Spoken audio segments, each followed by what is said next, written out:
Alright, I've cleaned the oil pan. There was oil underneath, so it is leaking oil. However, see that over there? Focus on that little drip that just ends up being more and more and more. Watch what happens. I'm going to wipe it off.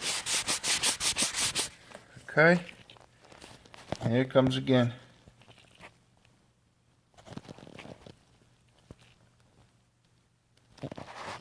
Let's try and focus there.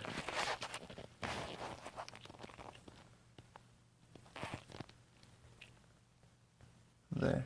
So, see all these scrapes here?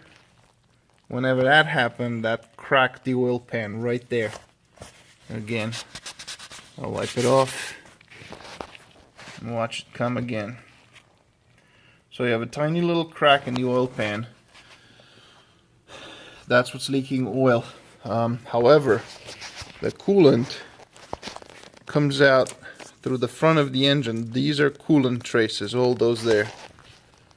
All that's coolant residue. Also, on this side, there's more.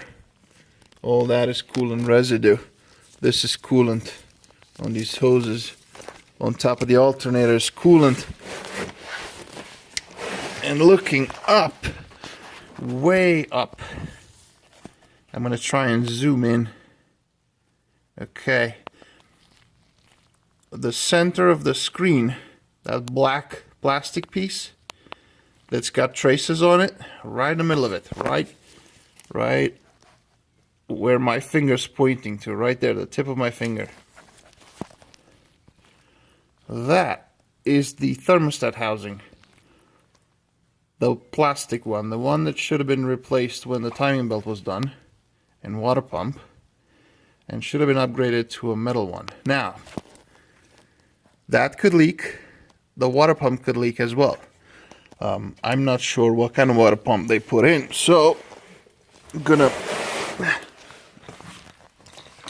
pressure test the system and see what we find.